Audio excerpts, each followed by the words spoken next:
Hey everybody, welcome back to more Bald Move Baldies, Baldy Award, Bald Move Awards, Baldies, Deliberations. I said every variation possible. This is us showing the work for our fake award show, the Bald Move Awards.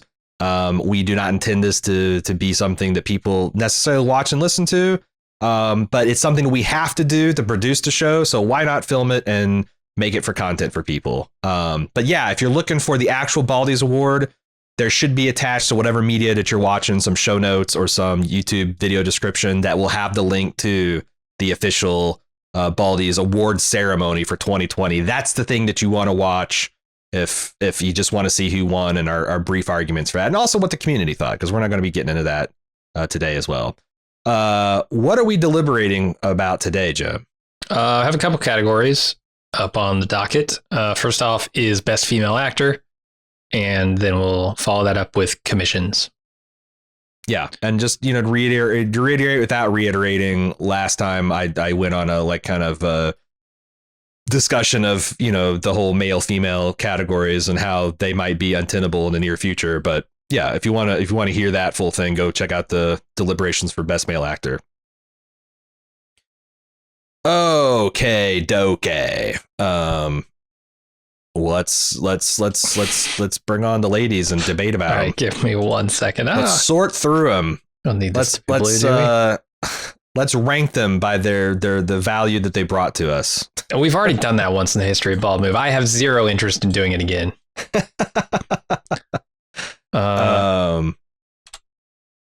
Okay, cool. Here we go. Best Female Actor.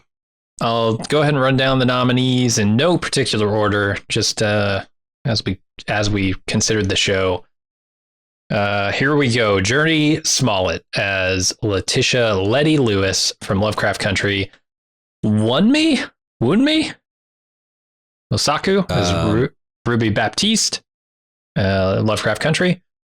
What? I can't with the names. Ludivine, is that a name? Sanieri. If I was reading, I would look these up and phonetically spelled them because I just don't have a fucking clue. I like you just courageously wading in here. Why not? Ludivine Sagnier as Esther, the new pope. Cecile de Franck as Sophia. Cecily de Francy as Sophia, the new pope. Sonoya Mizuno as Lily Chan from Devs. Ayakash as Stormfront from The Boys Season 2. Jessie Buckley as Orietta Mayflower from Fargo Season 4. Kelsey as Beale? As Beale? I don't know. As Swanee Caps from Fargo Season 4. Karen Aldridge as Zelmare Roulette, Fargo Season 4. Evan Rachel Woods as Dolores, Westworld Season 3. Tandy Newton as Maeve, Westworld Season 3. Tessa Thompson as Charlotte, Westworld Season 3. Winona Ryder as Evelyn Finkel, The Plot Against America. Zoe Kazan Elizabeth Levin as Elizabeth Levin. Oh, wait. Yeah. In The Plot Against America. Natasha Dimitriou as Nadja from What We Do in the Shadows. Hannah Waddingham as Rebecca from Ted Lasso. Dominic Tipper as Naomi Nagata from The Expanse Season 5. Kara G as Kamina Drummer from The Expanse Season 5. And Elle Fanning as Catherine from a little show called The Great. As the titular Catherine the Great. Before she's the Great, I think. Almost great. So some notable... do you want to talk about like some maybe near misses? Because I can think of a few. Oh. Such as? Let's see. Like Shora Agdashlu as Christian Avasarala, I think did some pretty good work in this season. Emoting the loss of the worry for her family, the loss of her beloved Arjun, her gathering, like after she thought she could just fall to pieces, gathering her pieces together so she can serve the earth one more time. Yeah.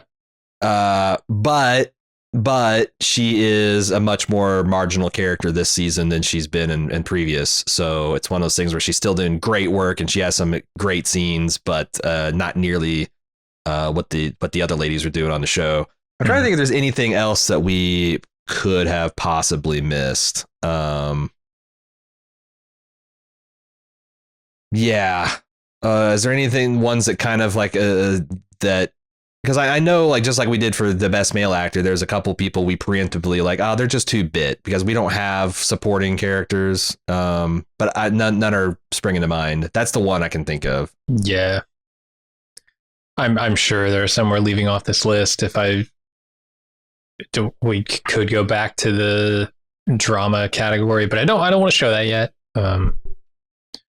And just kind of look through the shows and make sure we're not missing any. But I think we're good. And I think all these performances are ones we need to talk about, ones for consideration here. Do we want to try and do a to the top pass on this list? Yeah. Okay. Let's do that. Journey Smollett deserves to be where she is currently. To the top. Took her to the top. How about One Me? One Me? I wish I knew how to say that. Okay. I apologize. I think here, let's just find out. Let's find out together. Pronounce Wan Mi. Already can't even spell it. Wan Mi Mosaku. I think you got the Mosaku right. Let's see here if these pronunciation sites can get it done. Yeah, Wan Mi Mosaku. All right. Okay. Is she? I think you can make an argument that she's actually better than Journey Smollett. You can certainly make that argument, and I don't know that I would necessarily disagree. Though Journey is great. Journey is great in that. And arguably, I would say, with maybe the exception of Michael K. Williams, it would be a contest between these three for the best performance in that show. Like Michael K. Williams, I don't know. Yeah, Omar. Williams, Michael K. Williams. Journey and One Me. Those three are kind of the beasts of this show, just destroying the screen, in my opinion.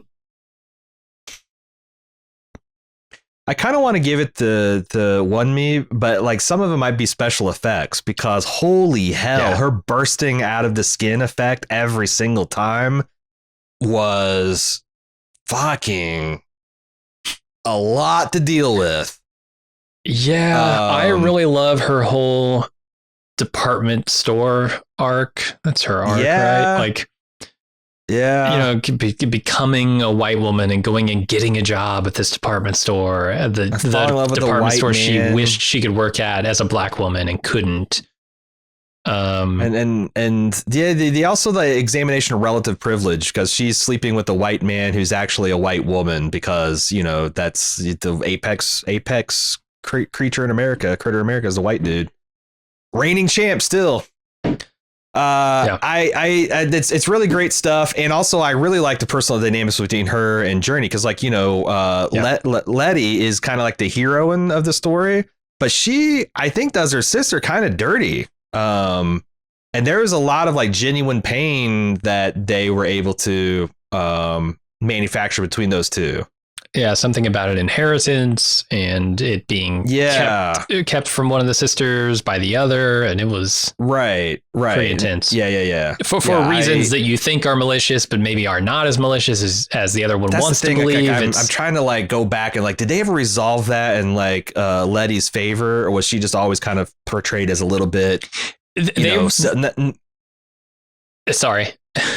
Well, because like Letty's like broadly more like progressive, whereas like Ruby was always broadly more of like, I'm just going to do my best and excel in this game that like, so you kind of are more sympathetic to the more progressive, like, no, this system needs to be torn down and we need to fight it. But like, also it's kind of bullshit that like one sister spent the other's inheritance and was dishonest about it is the way I recall. Right. Like she and it wasn't kept it for bad reasons necessarily, but it was the way that it was done. Right. Yeah. I found a lot of their interactions really, really good. And how do you take away from either of them? Because they're both part of those scenes. I probably still give it to Journey because she was the, star of the show, co-star of the show.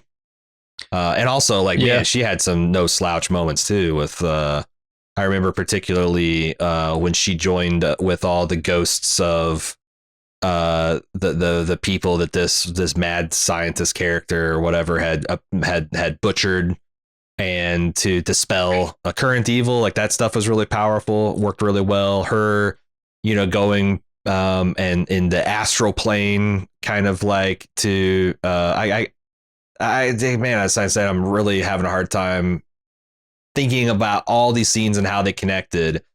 But I feel like, I don't know, I'm starting to talk myself back into One Me.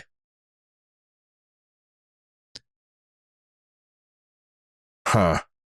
Because that was One Me had some really challenging, strange material too, right? Yeah, that's what I'm saying. Like the stuff that was really challenging, and I'm like, I don't even know what the fuck to think, was a lot of around Michael K. Williams' character, because it wasn't cut and dry, black and white. Pardon the expression. Yeah, maybe. And a lot of it is really hard, like sexual and racial dynamics all mixed into one. It's like dangerous material, like volatile material. Yeah, I would say One Me maybe barely edges out Journey in this, even though I have a minor crush on Journey. She's fantastic, but One Me had some really difficult stuff to do and did it outstandingly well. Yeah. All right. We're already ran into I think. Oh, you're gonna put number. Okay. All right. Fine. I was gonna say we're already having a hard time just to the top, and yeah. Ludivine Sagnier. The hard R's on that Italian name. Speaking of challenging work, you saw all the stuff where she was running like a sex therapist for people who had severe, profound mental and physical disabilities. Yeah. Wow. Like this is some high wire act shit these ladies were doing, Oh yeah.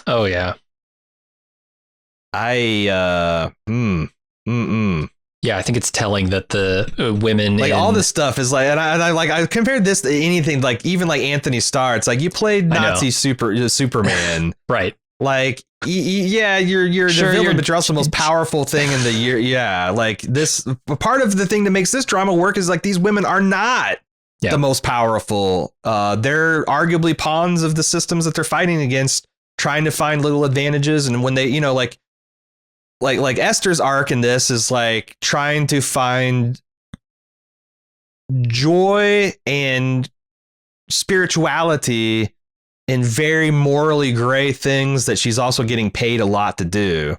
Yeah. And kind of getting blessed betrayed also by the very church that she's trying. Because like the guy that she's staying with in that church, he's a priest. Her pimp. That's exactly what it is. That's fucking gross. And who helped her get to the moral place where she can do these things, then fucks her metaphorically, and I think actually it ends up being physical too. I can't remember. Yeah, like the women on this list are doing, for the most part, much more difficult, much stickier stuff than the guys are doing. Yeah, it's not like it's weird. Yeah, not weird that like it's just more difficult work. There are some things with like Anthony Starr's character, Homelander, like this weird mother complex he has, and the doppelganger stuff, and that kind of stuff is approaching those levels. But man, the material is more challenging on the female side for sure. And we have Cecily de France here, Sophia, who is a bigger part of the season. She's the just extremely beautiful professional woman who's like the Vatican spokesperson. Okay, yeah. That like all the marketing popes director, have like this, essentially. Yeah, like every male in the show kind of like lusts and respects, and that's a very difficult role, and a lot of psychosexual shit going on with her husband. Oh yeah. In this season, are there glory holes at one point? There's a private glory hole session. Mhm. Yeah, that show is crazy. That show is real good. I'm telling you, man, it's a great watch. It's a great watch, and honestly, I love the podcast we did on it. It's a damn shame that we were forced by the schedule to abandon that, and I abandoned Better Call Saul. But I'm glad we got to cover them both and give 110% to both podcasts. I don't because I thought I liked I liked Sophia more. And she was a bigger part of the show, but like, holy hell. I kind of think she's better than her character is better and bigger than Esther's. In fact, Esther was almost not even a thing until the second half of the season. Yeah. And yeah, no, I think, that's what I'd do. I'd put her at 3 right now. But we're just to the topping. God damn it. I mean, sure. Let's just float at the top then, because like, we'll come back and talk about all these. Okay. And really dig in. Oh my god. Fuck it, to the top. With Lily Chan, with Sonoya Mizuno. Yep, to the top. I cannot do this much arguing at each level. It's okay. Aya Cash. I love this role, this performance. She's very winning. I've seen her in almost nothing before, except for like she's got a minor part of Wolf of Wall Street. Right. I think this is challenging material because she has to be a truly reprehensible character. But you also have to kind of like her on first blush. You do, yeah. You have to be rooting for her so that when the turn comes, it affects you. She has to weave her spell. Yeah. I thought she's great. However, I'm going to suggest that there's nothing she does that's even close to. Yeah, Laser My Tits is not going to beat. Yeah, because it's just really anything that's above this. Because she's invulnerable, right? Like, mostly, like most of the other 4 women were doing Laser My Tits shit, and like with real stakes, they could die. Sure. In this game they're playing. So yeah, I think that she's hitting a hard limit here. So she floats. I agree. Jessie Buckley is Orietta Mayflower. God. I don't think she's not going to stay here long, but to the top for sure. Okay, it's a fantastic portrayal of a very odd character. Yeah. Oh jeez. And this is I almost feel like, man, our original order might be pretty close to being the original. Okay, here we go. Kelsey Aspily as Swanee Caps. Yeah. I don't really brilliant. Had a lot of standout scenes, a bit character, and a huge ensemble cast that kind of dropped off the face of the earth after the first half of the season. So I think she's a floater. I think her and Zelmare are probably both floaters. I think Zelmare will float a little higher because she had a little bit more to do. I like Swanee better, but really, maybe, yeah. Her stuff about she gave better monologues for sure. There's a lot of scenes where she's talking with Ethelrita about being an outlaw and like. Well, here's the thing though, like they both kind of have those scenes though. It's. Well, also like there's a lot of physical stuff that Karen Aldridge did. Like I really like this is a scene that lives rent free in my mind. Is that when she made eye contact with like Timothy Oliphant in the train station, and she does kind of like the hey, like there's something like these wild big character decisions that always rang true. Whereas like I felt like Swanee might have been Kelsey was just playing that character, where Karen became that character. And these also I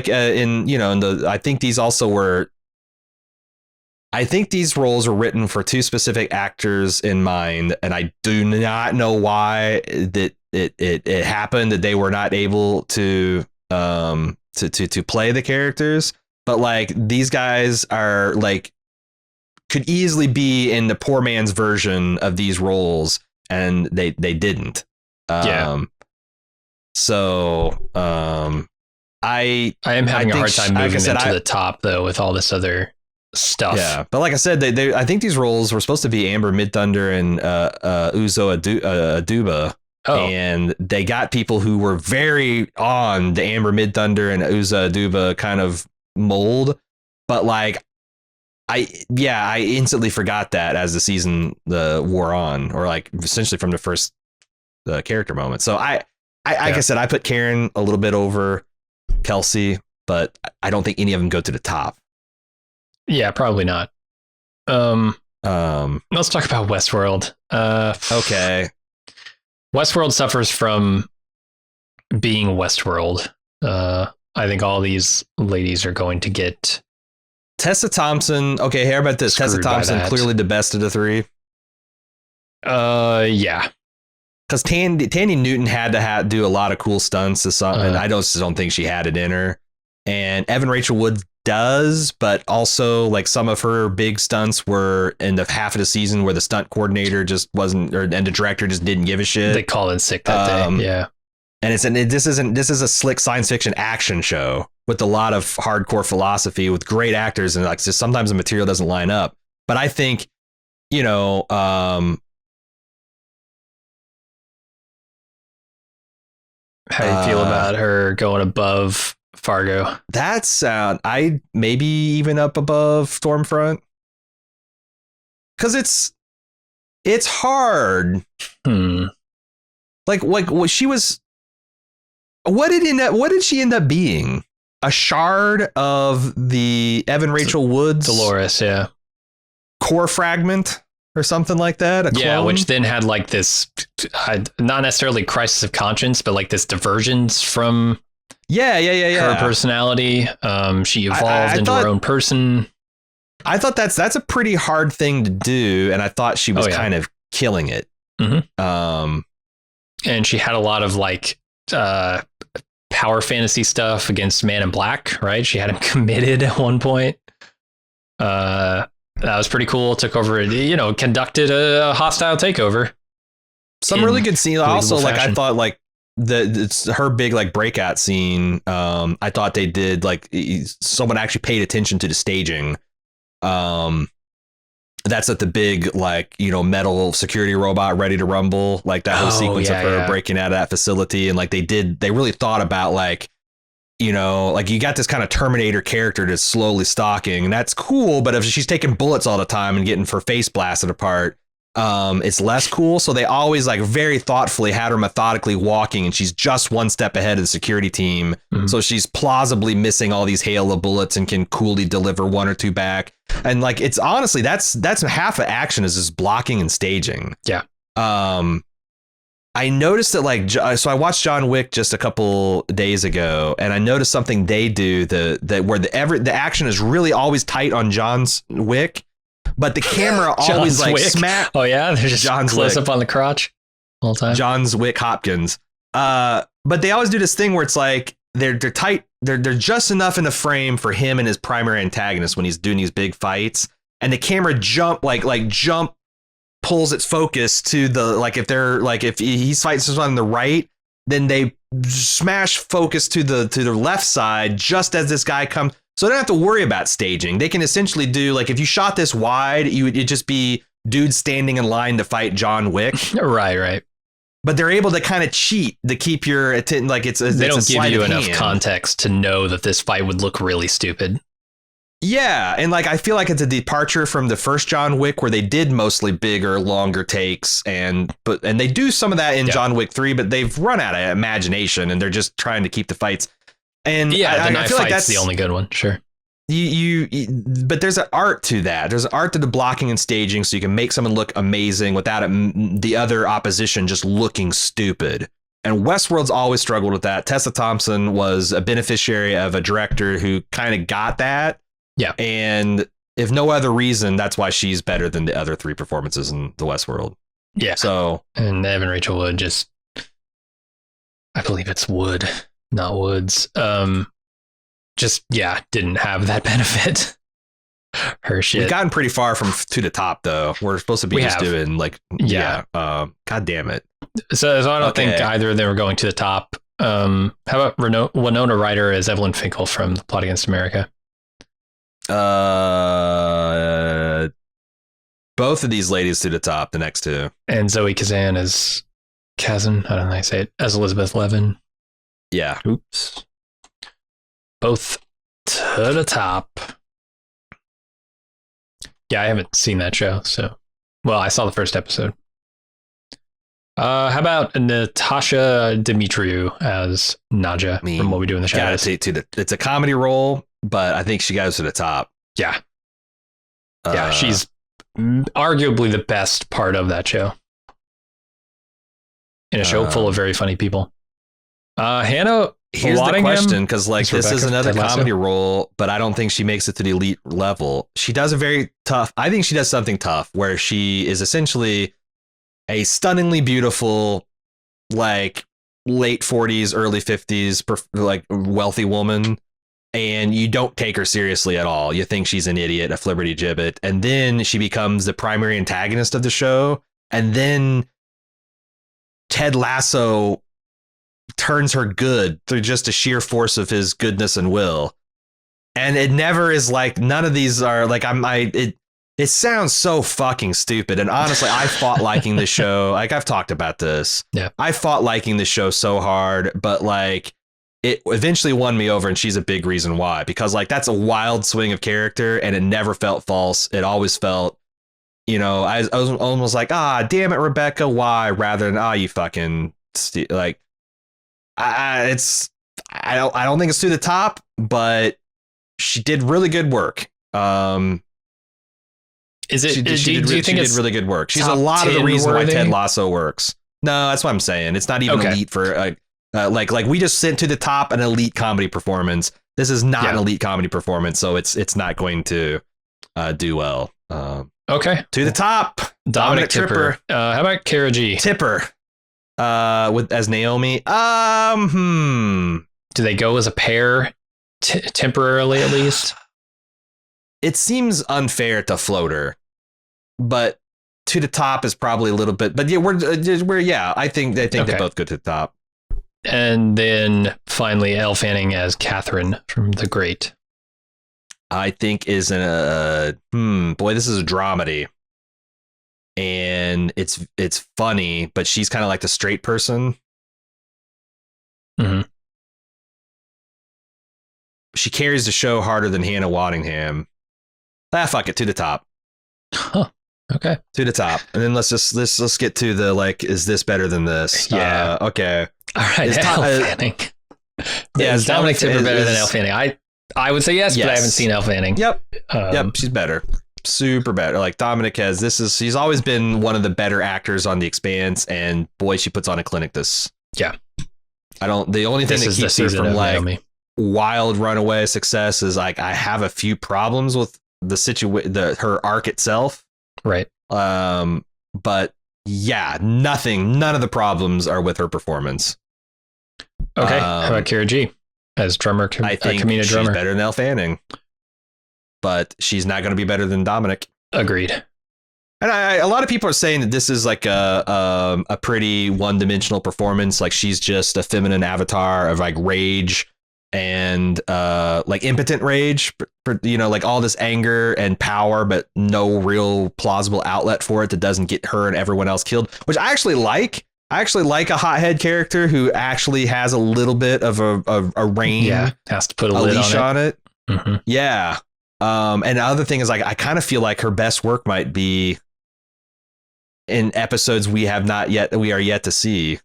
If I think her arc's going where it's going. So yeah. Right now, like she's just, I don't know, it's the physicality of performance too, because she plays this like bone white lady with her eye sockets tattooed jet black, so she just looks like a skull. Mm-hmm. She looks like a death's head, you know, assassin or something, and in all jet black jet suit. She's a space pirate. It's an amazingly fun role. Hard drinking, hard fucking, you know, hard fighting. But she's not as good as Dominic Tipper. She doesn't have as much to do. Yeah. Yeah. Also, yeah. The disparity, like this is an Anthony Starr thing. The disparity between her actual public persona and what she's playing on this character is like crazy. She's this like sweet Canadian lady. All you need is to see a shot of her with her hair down and a smile on her face, and you can tell that she is not Kamina Drummer, right? Yeah, she could. And then to hear her speak. Honestly, who's the engineer on Firefly? Kaylee. Kaylee. She could be Kaylee from Firefly just as plausibly. Sure. Whereas I don't think the real Kaylee from Firefly could be Drummer. No fucking way. I don't know. I've not seen her in anything drama. I've seen her some shitty sci-fi stuff, and there's nothing in her repertoire that makes me think that she could be this Death's Head assassin space pirate. Okay. So another person who makes the show in a lot of ways, and Natasha Demetriou is Nadja. What We Do in the Shadows. This is an elite comedic performance, which means she's better than Ella Fanning. Is she better than Cara? I'm kind of wanting to stick her at number 2 temporarily, and then we can have that argument. Same. There might not be an argument. It sounds like so. There's some daylight. There's some daylight between Tipper and Guy. Yeah, for sure. Winona Ryder, who I loved in David Simon's other Show Me a Hero. God, she gets to be so operatic in this. And like the chemistry between her and Zoe Kazan, who's her sister-in-law, is amazing. And there is some as brutal and emotional showdown between family members as with the highest of stakes I've ever seen in the late goings of this show. Which I don't want to spoil you on it, but that's what I'm saying. Like these guys, like I think Zoe's better than Winona, and Winona's damn good. Huh. Because Zoe gets to do. I felt like of all the characters, I was most like Zoe. I was most like Beth Levin here. Like every single point, I thought she was the voice of reason. And if everyone had listened and her family had listened to her, the Levins would be in a much better. They would have gone to Canada before they shut down the border, and they would have been okay. Yeah, same here. Let me just let me just float this, and we'll talk about it here in a bit. If they're damn good and they're dramatic roles, I'm just gonna stick them there for a second. They're elite dramatic performances, which I think have to beat elite comedic performances. Okay. We'll put him there for now. Jessie Buckley is Orietta Mayflower, Fargo season 4. So is this a drama performance or comedy? Because I think it's more comedy than drama, and it's better than Ella Fanning. It's better than Cara Gee. Like the physicality of she becomes that character. And I just seen her a month before in I'm Thinking of Ending Things, which is such a different look from her. Like it's everything like muted and the palette's done and and like everything is like so far removed, whereas this Orietta Mayflower is just stomping around, larger than life, with the one person repping the Fargo accent the whole season. True. And she manages to be menacing inside this facade of just utter unseriousness. Like you look at her and you would not take her seriously. She's dressed 90% of the time in this like 40s. Yeah, I can't remember. Nurse outfit. Yeah, a throwback or nurse outfit. But then like when she speaks, she's got that accent. When she walks, she's like half waddling, half power walking. It's like in the bedroom, she carries herself like a professional dominatrix. Which is another. But the thing is like she's the type of villain who's really strong against the weak, right? She's like the people she torments are sick people on death's door, and a small insecure and a young black woman. Well, yeah, disadvantaged people as well. Who she gets the better. I mean, the gets the better of her. Yeah. Yeah, I was gonna say Ethelrita absolutely wins that conflict. Maybe with some supernatural assist, but still. Yeah, it's a great performance. I think it's better. It's better than Elle Fanning. It's better than Cara Gee. Arguably more complex than what Tasha Dimitrios doing? I don't know. There's the real Arguably. line, because it's she smacks right back, right, like she smacks right against the wall that is Winona Ryder here. What do you think? Does she get above? You've seen both of these. Have she get above Nadja? Just leave her there for now, and we'll come back to it if we need to, because who knows if those are even going to make the top 10 at this point. Sonoya Mizuno is Lily Chan from Devs. So this is the star of Devs. If you haven't seen it, if you do, this is okay. Biggest gaslighting of the year, I think is appropriate for this character. If we had a category, this character might win. Okay, better than Elle, better than Kara, better than Jessie Buckley, better than Natasha, better than I don't know about Winona. I'm thinking there's daylight between the Levin sisters here. Oh, is there? Sister-in-laws, and maybe she goes right there. I mean, do you think she's better than Naomi? Do you think this role is better than Naomi Nagata?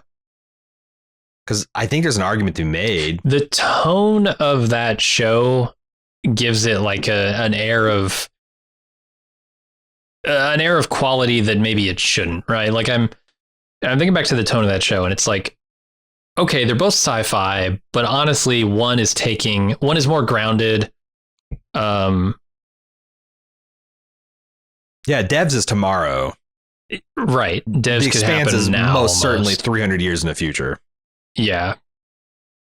And that gives like Lily Chan as a character more recognizable motivations and pathos, and like and Lily Sonoya does a great job portraying that. I'm trying to decide like which is doing the better job of the material they're given, though. But they also play like a cool analytical character that's not prone to like giving themselves over to histrionics and like, open. Not that she's not moved there.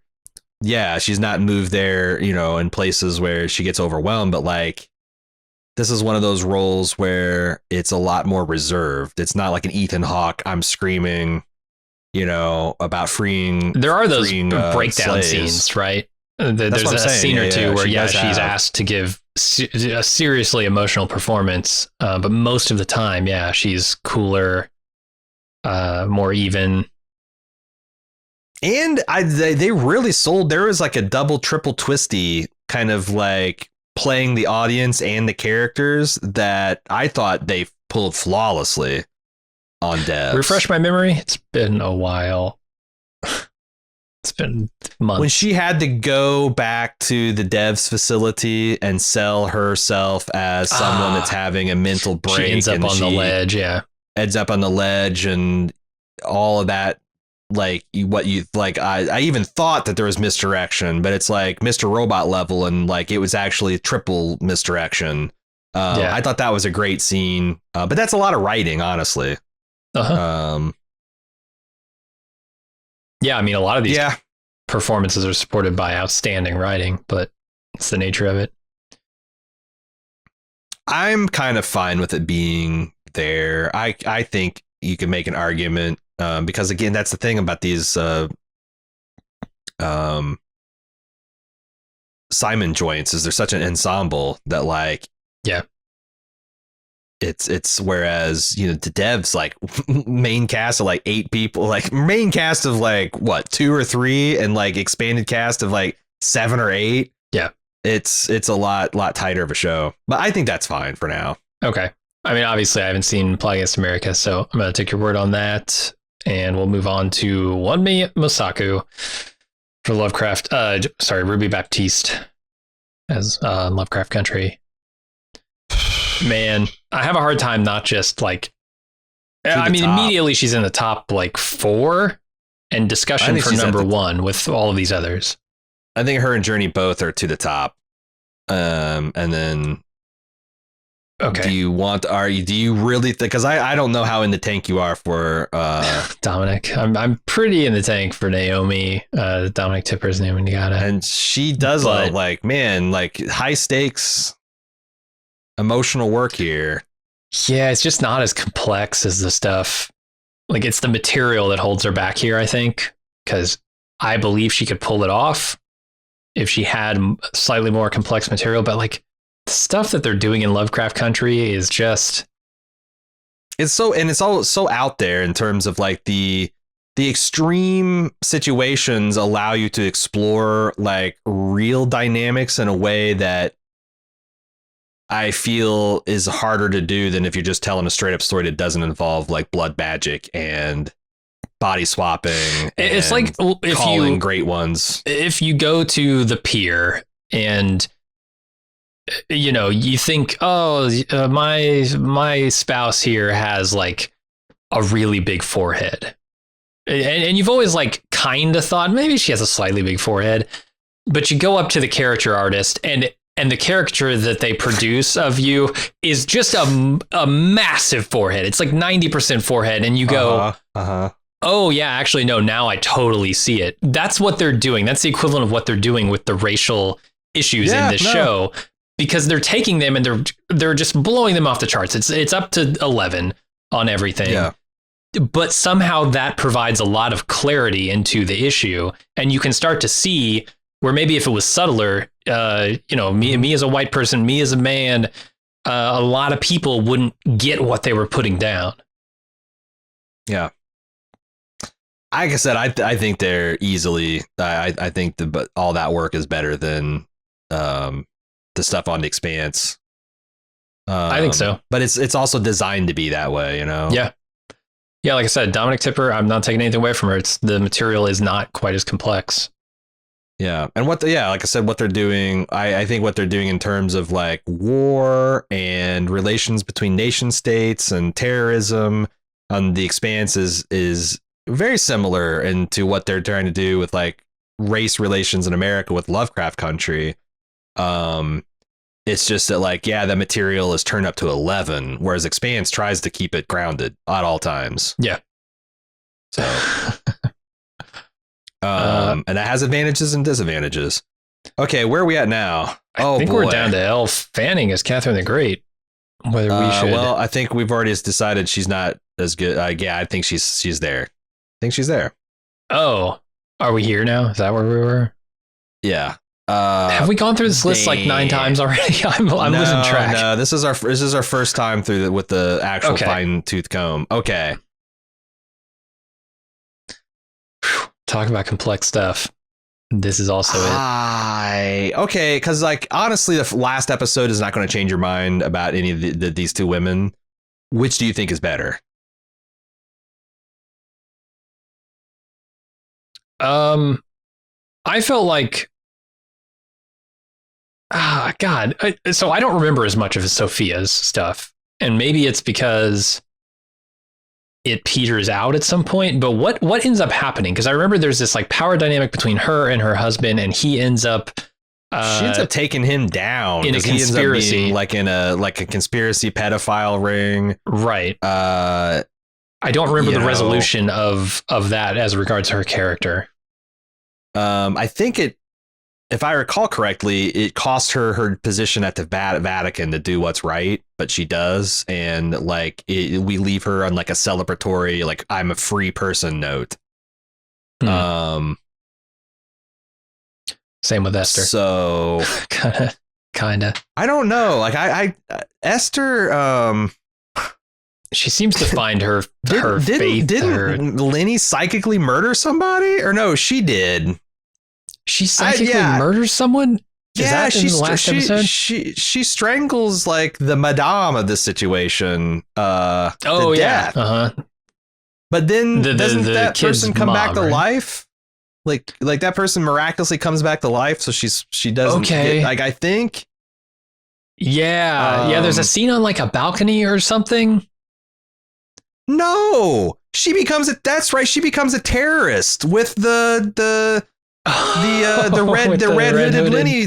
Yeah, that we interviewed. Oh God. No, I don't remember the show well enough.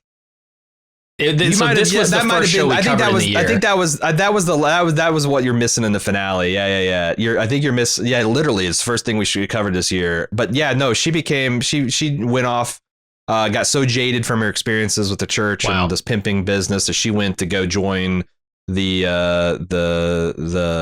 redheaded cultist. Okay. The red hooded cultist. Down with the Pope. And yeah. I like Sophia's arc a little bit better.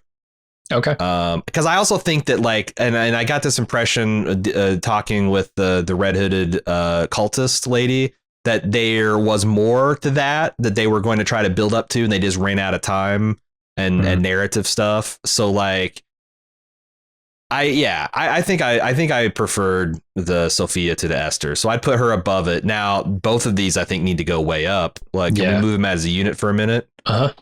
Like, you don't have to actually move, but like better than Elle, better than Kara, better than Jesse, better than Nadja, better than Winona, better than Lily Chan from Devs for sure. Yeah, I would almost take them to 3 and 4. I really would. And maybe put Dominic in between Sophia and Esther. And whether these performances are better than One Me and Journey is probably how you relate to material. Do you relate stronger to material that explores like fucked up sexual dynamics? Or do you relate more to material that portrays more fucked up racial dynamics? But yeah, I guess they both have the sexual dynamics. It doesn't ignore the sexual dynamics either. Yeah. Whereas like the new Pope stuff doesn't really touch on race. No, it's about faith. Like it's about a little bit of culture war with like Muslim versus Christianity and stuff like that. But like, it's this. Race doesn't much come up into this in the new Pope world. Feeling pretty good about where they're sitting now. Yeah, I think you're right. Which I think honestly is going to kind of round out this list. Ike Hash as the Stormfront, from The Boys season 2. Stormfront. Yeah, I mean, if you want to play it out, like I think she can certainly get no higher than Jessie Buckley. No higher than above Jessie Buckley, or no higher than below? No higher than below. So she can't crack the top 10. Yeah, I think I'm with you. So let's just leave her. I don't think anybody else on this list is going to make the top 10. Yeah, I'm also starting to think that like that's it. That's like you go down and like again, top 10 is what we're caring about. Yeah. Really, top 5 is really the only nominees that we're gonna have, right? Right. Man, is it a problem that it's 3 shows that dominate this? I don't think so. I believe, that you can have more than one great actor in a show, and if that show is the best. Some of the best stuff on, and those actors are some of the best on TV, they deserve it, whether they're in the same show or not. Yeah. And that's the thing is like also these Lovecraft Country is like middle of the year. So like I think if I went back and rewatched the new Pope and Lovecraft Country, like I would even be firmer in my position that these because this is just kind of like me recollecting like, oh yeah, how did I feel 6 months ago? Or 10 months ago, or 12 months ago in the case of, and like these are the things that shine, I think also it doesn't hurt that like those are also the things that were kind of like pre-COVID, like we kind of, it does feel like this is all shit that happened in the first of the year and The Expanse, which was completed before when they got finished filming, but didn't had a whole bunch of post-production work that they had to do. Lovecraft was later in the year, right? That was during lockdown. Yeah, it was, but I'm saying like Lovecraft Country, wasn't that July premiere? Oh no, August. Okay. I thought that was later that's in the a little year. bit okay. I thought this was like late spring, early summer. But yeah, okay. Yeah, and everything. Fuck all that commentary I just did. I feel like I like this list. A little sad that Sonoya Mizuno as Lily Chan and Devs didn't make it because I think it's a great performance, but I don't know who I would bump. Oh, and to get in the top 5. Oh yeah, the top Yeah. 5's pretty tough to crack. Yeah, and a lot of it does come down to the shows they were in, because the shows challenged these actors, and the actors lived up to the challenge. Yeah, and it's our subjective opinion. You know, the Mhm. people have a say too. They're filling out surveys as we are talking. Kind of want to just move Sonoya up one spot and give her an honorable mention. God, I don't know. Don't know how you feel about that. I haven't seen Plot Against America, so obviously I'm biased, but yeah, I was actually thinking of maybe putting Zoe Kazan, arguing for Zoe to be the number 5 spot, but like I don't know. I don't think I have good reasons for it. It's just more of like, hey, wouldn't it be nice to get another show in there? And, right, yeah.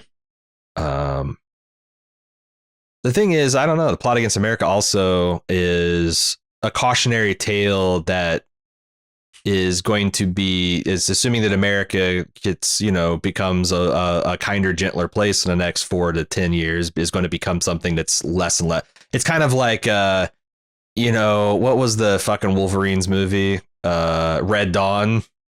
Oh yeah. Like that movie opens with North Korean paratroopers landing in a high school in Colorado. Like that shit gets creaker and creaker as we head down. Like the Soviet Union doesn't even exist anymore. Yeah. Like, yeah, that's just a silly thing. And like, not that the Plot Against America would ever get to that, but like, I don't know. I can also see that like this becomes a very of its moment kind of time. Whereas, yeah, Lovecraft, we're going to be struggling. I have a prediction. We'll be struggling with the shit that they're talking about in Lovecraft and even the new Pope for decades to come. That's the thing. I would hope that all of this would be outdated very soon, but yeah, I don't. But like, I don't bet on it. Corruption of institutions, systematic enshrinement of disparities in terms of sex and gender and race. Yeah, those things are sticky wickets that are going to be around a while. And then maybe resurgence of fascism in the West. Who knows? Maybe we can evolve into at least the backdrop of The Expanse. Can we get to space? Can Elon start the Martian colonies? He is. Oh, I know. Can he at least install a neon cowboy bar? Yeah. Can we get can we? I do take it as a matter of faith that everyone needs to be a compadre. Hell yeah. And that's a gap we have in our life. We don't the degradation of our communities, of our neighborhoods. And there's not a lot of compadres out there, and we need compadres. So that's something for the video people. That's something for the 12 people watching the video. All right. Well, let me run down the top 5 here. Yes. And we'll call this a category. Wait, are we going? Okay. Here's the thing. Number 1 and 2, we're going to give this to Wunmi Mosaku. I don't know that we've gone through the top 5 enough. We've got a good top 5 here. Okay. I'm with you. I don't want to prematurely end this. My gut says Ruby has even more complex, because not only is she dealing with the racism stuff, but she's dealing with these sexual dynamics that complicate the matter even more. And the way that she portrays that stuff in some like body horror scenes and like, yeah, it just spans everything. Like the whole gamut is run here by Wunmi. I don't know. I feel like it's a harder thing to do, and she did it really, really well. Yeah. No, but, I mean, there's a lot of good stuff in there. I don't know. Like, Journey had like a pretty good Beyonce hold up moment there in the mid-season with the baseball bat and beating on cars and shit. But like, yeah, like she didn't pop out of some person's skin. While she's banging that person who is a guy that then she finds out is a woman and is like, I forgot about the skin bursting sex scenes. Yeah, dude, that show goes places with Ruby. Yeah, if you missed out on Lovecraft Country and The New Pope, those are 2 shows that will challenge you. and that's good. Anything that challenges people and tries to, like a question about how you feel about things is good in my mind. So, yeah, I guess I'm fine. I thought it's like, we never really revisited the One Me versus Journey thing, but you're right, we didn't. But that's how I would prefer them. Yeah, I think you're right. Okay, well then, sorry, I stopped it for nothing. No problem. All right. I stopped the count. I had no evidence. I showed up for the judge and was like, I don't know. What if? And then I looked like a fool. Okay, let me run down the top 5 for the podcast people. 5-1 here. God damn it, I have to say all their names again. Half of which I can't pronounce. Ludovine Saunier, I think. Saunier as Esther, the new pope. Dominic Tipper as Naomi Nagata in The Expanse, season 5. Cecile de France as Sophia, the new pope. Journey Smollett as Letitia Letty Lewis in Lovecraft Country, and the winner, number 1, One Me Masaku, fitting name for the winner of this category, won the category Masaku as Ruby Baptiste in Lovecraft Country. One Me, you won. You won us both over. We're not done. We're not done with this block. We got commissions. Oh God, right? Damn. You're right.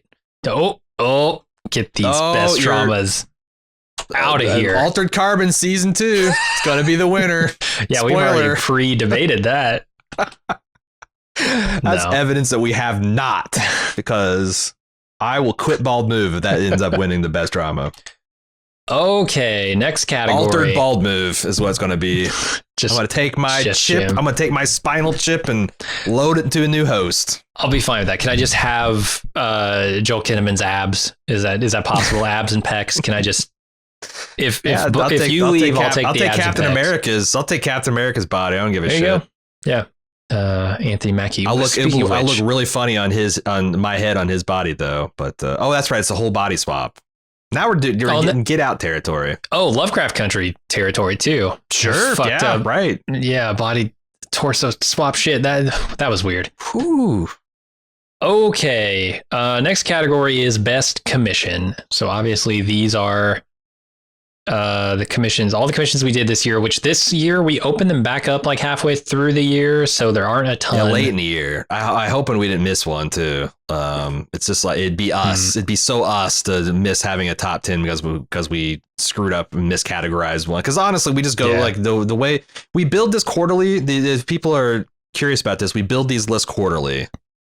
So every 3 months we stop and like, okay, what have we done? And we go through our memories, and then we actually back page through the Bald Move catalog. But sometimes we miss a movie and it gets categorized as uncategorized, and then we miss it, and everybody's like makes fun of us and says, aha.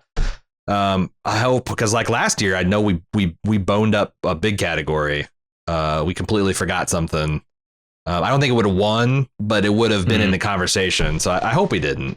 Anytime I see a small category like this, I'm like, but whatever. It wasn't a big year for commissions because we didn't have them open. Is this, so refresh my memory, do we usually do this category based on the podcast produced from that commission or the movie / piece of media itself? We have a system. Oh, right. I think a 4-point system. Let me go back into the past to see what this is, because I forgot about this until you just mentioned it. Yeah. But I know part of it's the overall quality. It's the and I think it's a combination of the overall quality of the thing and the entertainment value of the podcast. Like the quality of the podcast, which is kind of like the intellectual stimulation, and the entertainment value of it. But I have to go back to like Baldy's 2018 probably to. Oh, really? Can we get last year to get something?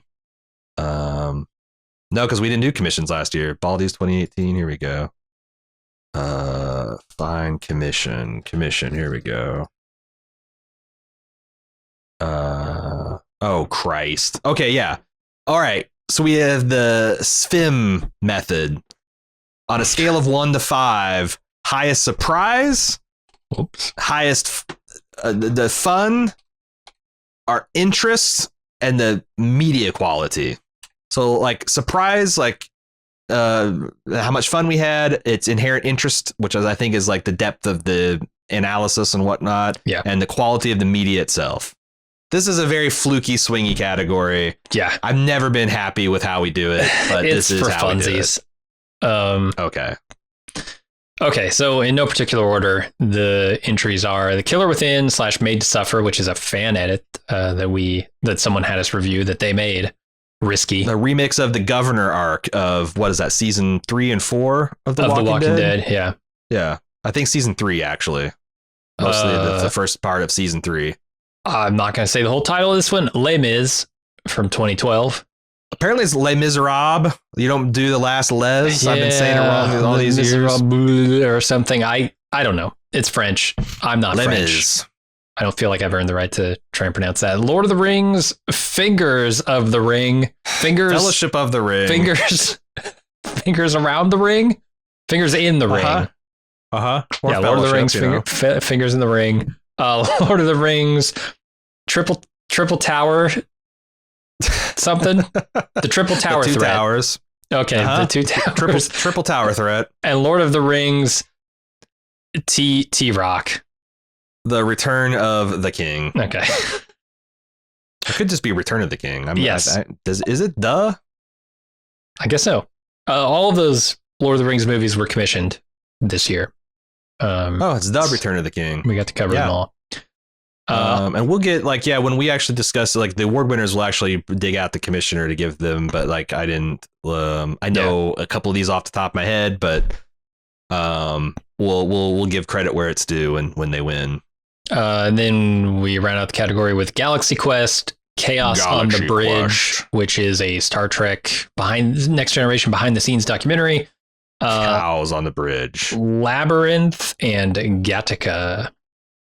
Okay. More like Gattaca. I've got a cat attacking a ball down here. It's actually a sushi roll. The ball move. Okay, so let's do this. Killer Within. Are we gonna rate? Surprise.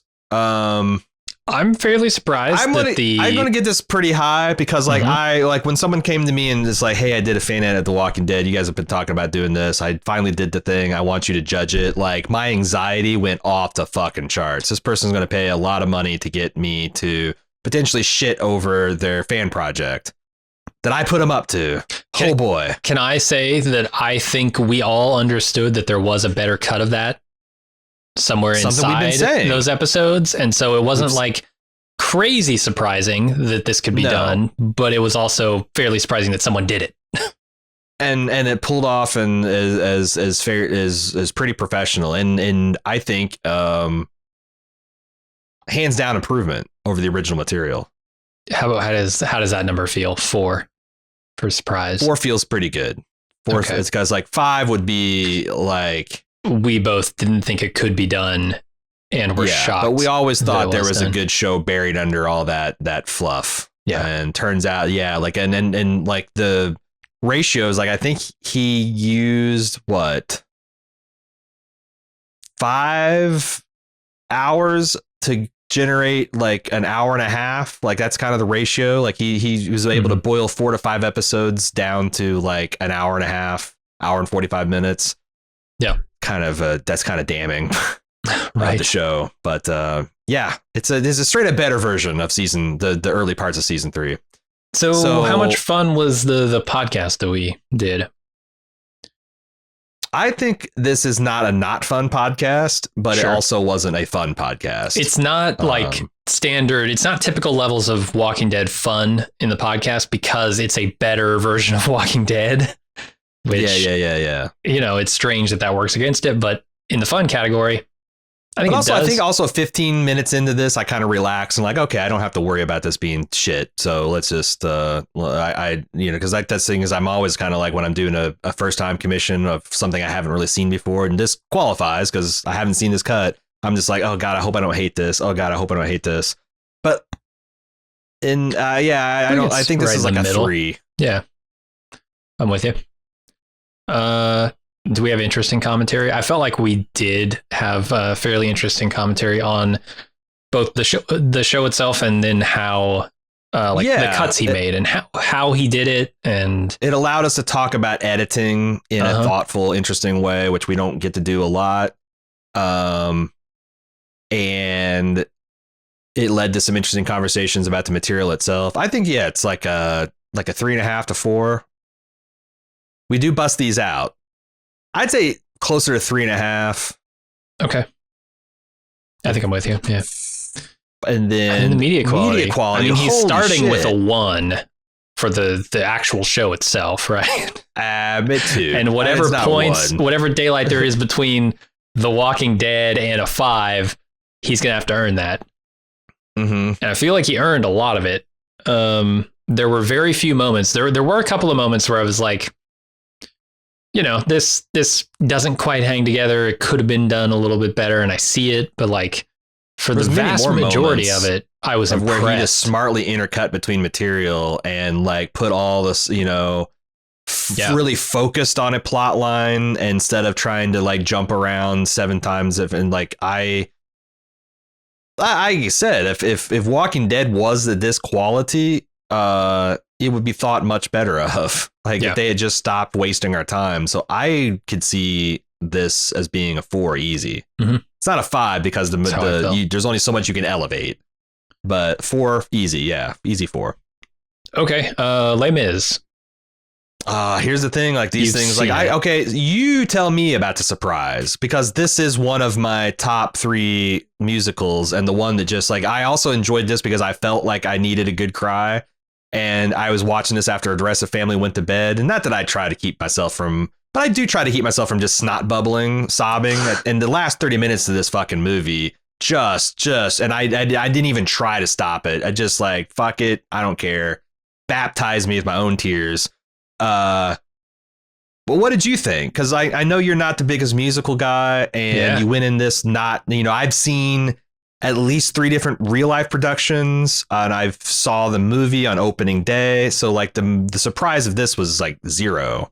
But I think you're a better representative of Surprise. So yeah, so I had heard some things about this, but not a lot. Mostly like the negative, where like, oh, Russell Crowe can't sing. He's a terrible Javert. Like, and I went into it with that baggage, like expecting Russell Crowe to just be completely tone deaf, to just get laughed off the screen, and he didn't. Like, he's fine. He's a fine singer. He's as good or better than I am, absolutely. So I was surprised in that regard. And I found it to be... note, Tom Hooper has cast Jim as the starring role in Jesus Christ Superstar. Uh-huh.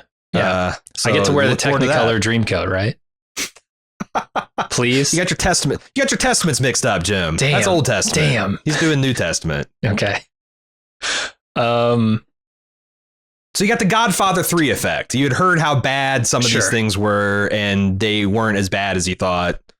And I found it to be shockingly emotional, shockingly engaging. I would put this at like, on balance between you and I, probably like a 3, because I don't think you were surprised by it at all. Mm-hmm. And I was pretty surprised that I found it as enjoyable as I did. Okay. Does that sound good? 3. Yeah. Turns out that, like, you know how we say that like soundtracks can elevate it, the emotion of the scene. If it's just like in its DNA, you can get some pretty high emotional highs there. Yeah. Podcast I remember being not super fun.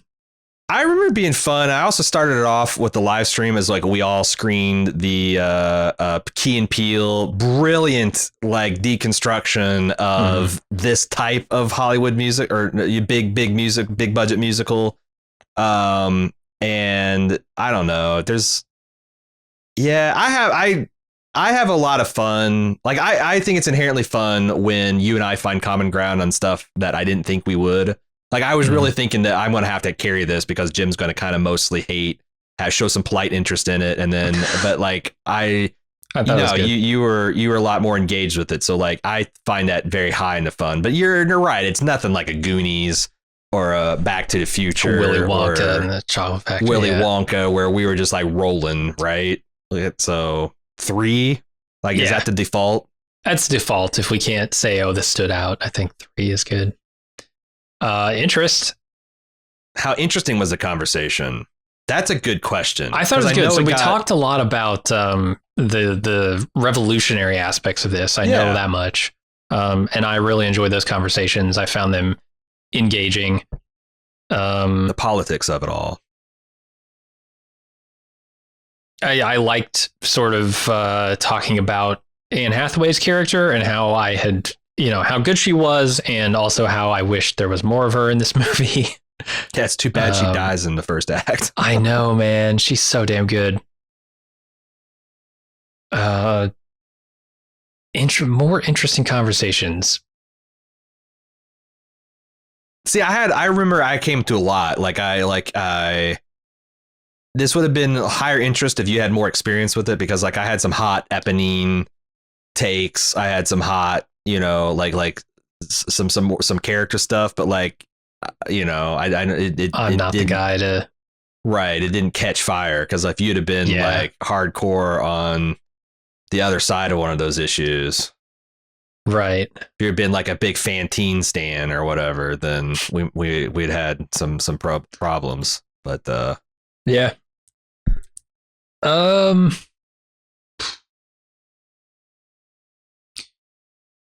don't know. I feel like this is going to maybe raise to a 3.5 or something. On the strength of discussing musicals in general, this might be the first. I think it might be the second musical we've covered, but I'm struggling to remember what the first would have been. Because I know we did Hamilton, but that was after this, wasn't it? Yeah, it's kind of a musical renaissance. We did 2 musicals. I don't think we'd ever done one, so we did two in 1 year. All right, I feel like a 3.5 here is warranted for interest. Oh, Eponine versus Cassette. I said Fantine. I fucked up my own rivalry. So what did you put it for? 3.5 for interest? Yeah, I think so. That sounds about right. I could go as high as 4, but and the media quality, I think this is one of the best big. I don't think you'll ever see a bigger, better blockbuster Hollywood musical. Cats ain't gonna get there. So I'm comfortable with going 5. I think this is a 4. If I was Roger Ebert, I'd give this movie 4 stars. So fuck, what did Roger Ebert? That might have been the cutoff. What did Roger Ebert give Les Miserables? Les Miserables. I don't think he did it. I think he was. 2012 was pretty late in his. That's the thing. I know we're going to eventually get to where you don't get it, but was he still alive? No, in he was still. 2012? Yeah, no, he was. It was one of his top moves. Is 2012. I can't find his review of it though. Okay, I'm comfortable with a 5. I think the only slight you could have against that movie is that Russell Crowe isn't the world's best singer. And actually, no. Hold on, because I remember the argument here. I got to take this down to a 4.5, because the shitty part about Les Mis is that they demand that each of the actors sing lines between songs, and they don't have any continuing melody to connect all that stuff. It's almost like the actors are just making up the melody on the spot as they say the lines. Mm-hmm. I think the movie suffers for that, but if it weren't for that, it would be a 5.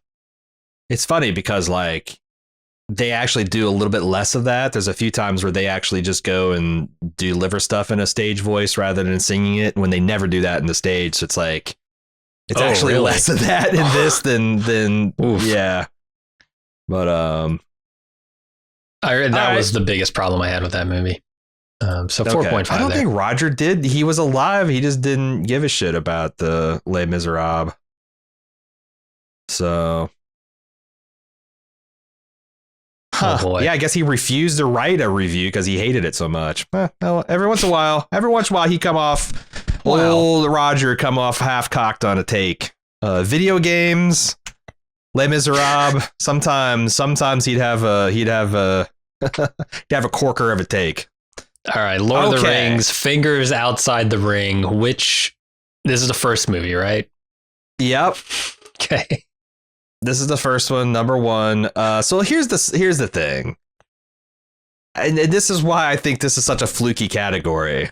This thing is going to get a 0 on surprise. Oh, of course. We knew about this. We were huge fans of this. We knew exactly what we're getting out of this. 1. is it somewhat surprising that the podcast turned out that? And the other thing is like, okay, here's a surprise factor, because it was a total random deal. I would not watch this movie twice in the span of like 2 months and plow through 2 of the commentary tracks and watch almost all the expanded edition features. I just so happened to have gone through the Blu-rays. I ordered the Blu-rays and sat through and watched them with Cecily. She had not seen any of the commentaries or special materials before, hadn't even seen extended editions. So like these films got lavished time and attention that was the random luck of the draw.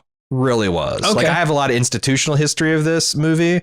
So like the fact that they all came out to be 2.5 hour bangers with the Tolkien heresies and all that kind of stuff. Like, yeah, it's the thing. Like these were like $2,500 commissions that just happened to you get for the regular price because I intensely fascinated these movies and I just gave them all a rewatch.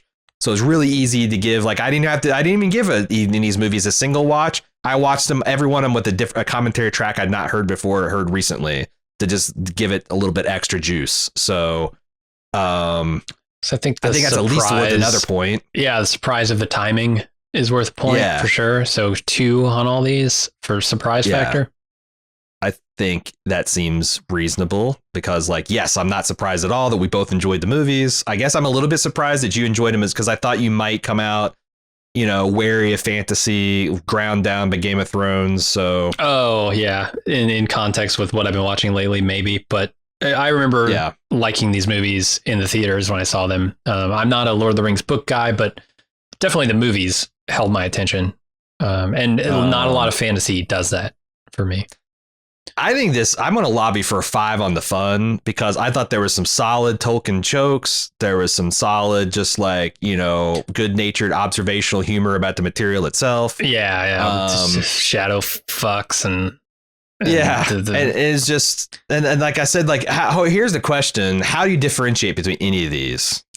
I think it's going to come down to media quality probably. Because we do have preferences on which movies we like the most of the 3. I would say the fun factor also gets a boost because we got to talk about our personal histories with this stuff. And I have a lot of fun just, reminiscing with you on that stuff. This is big. I mean, this was a big foundational moment of me being like, like this is what turned me from just being a casual fan into like, oh God, like these movies are like actually assembling of all these disciplines that are calculated to have an emotional effect on me. Huh. How interesting. Does this get a 4 for fun? On the what scale? On the fun scale? I don't know why you don't put 5. Like I had a ball doing these things. But I can't think of a standout moment, right? Like what is the thing? God, what is I know there were, the Home Alone Uncle Frank? What is the Willy Wonka Grandpa Joe moment? What's the Goonie crab tank moment? I feel like they were there because I know I did like a little bit of like voice acting as Gollum and orcs that like tickled people, but I can't think of them because they all kind of blurred together. And I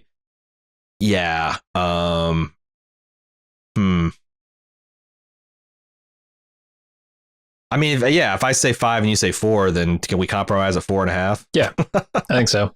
And I say that because I don't want these to just totally dominate the category because I think interest is going to be super high with all the accidental research you did with your 30 years of history with these books and these movies and this universe. I feel like you brought just a shitload of knowledge and insight, and every question I had, like for me personally, this was super interesting because I had so many questions about Lord of the Rings that I didn't know, I didn't understand. And I asked you the questions. I felt like I came away from these podcasts understanding Lord of the Rings and maybe Game of Thrones fundamentally much better than I did before. I agree. I felt these are podcasts I felt very proud of. And I also was like, the other thing that's kind of boosts everything is like, it seemed like the community was taken by it. Like, one person wanted to commission them and then had the intention to commission them all. And then another person was so tickled that they just went and commissioned both of them. And like, I feel like I had to dig a little deeper because like I hadn't quite done as much to research in the Return of the King as I'd done on the others. But because all the I behind wanted the to do scenes it stuff because was for early movies. Yeah. Yeah, but I wanted to because I wanted these to be the definitive podcast. Like these are commissions, but also these are things that absolutely are a valuable part of our catalog that's going to be driving interest to, you know, people are going to be discovering this in the same way that like, you know, Leftovers. Like I feel like these are good things. They're on YouTube too, which is cool. Mhm. I think the interest is 5 out of 5, like 2.5 to 3 hour podcast, every one of these things. And no one ever complained about like, oh, I thought this was kind of bullshit. Yeah. So. And then we just have to decide which is the best of the bunch. I think we were both kind of meh on the Two Towers. It was the connective one. I know that's a controversial opinion. Meh. It's more of like it's a half step. But that thing is like, yeah, we were completely out of step with the Bald Move fan because they overwhelmingly 2-1 preferred the Two Towers, and then you had Fellowship, and a distant third was Return of the King, which that didn't surprise me. Like, you know, but I was kind of shocked that like, because to me, the movie that always makes me want to watch them all is The Fellowship. Yeah. Like it's such a great and streamlining of the original material that hits all the emotional highs. It's a nice little self-contained arc and adventure story. And it always makes me want to just watch the other two. So I think the original material, like I could easily give these all 5.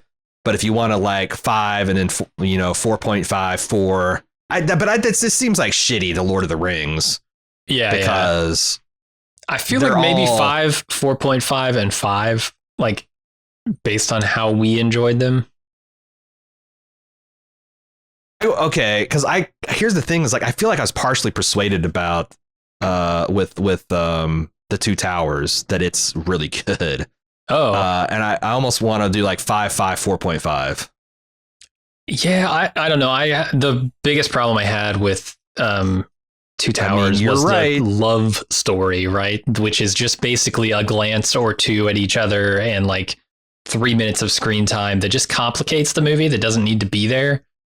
This love triangle they've got going between elf girl and Arwen and Aragorn, not Guy Pearce and Eowyn, yeah, all those 3. Eowyn. It didn't feel like it needed to be in the movie, even though I know, you know, they do more with that in the next chapter in Return of the King, but still, it didn't. It really didn't. Like this was something that they did, and I understand why.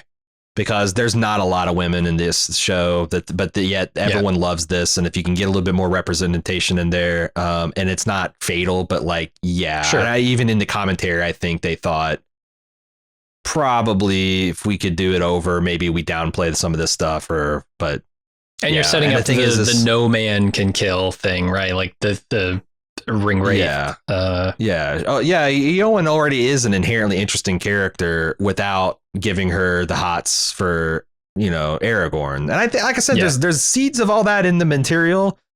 It's just, they brought it. They planted those seeds, watered them, put some grow lights on it, and the thing is like but it works better in the.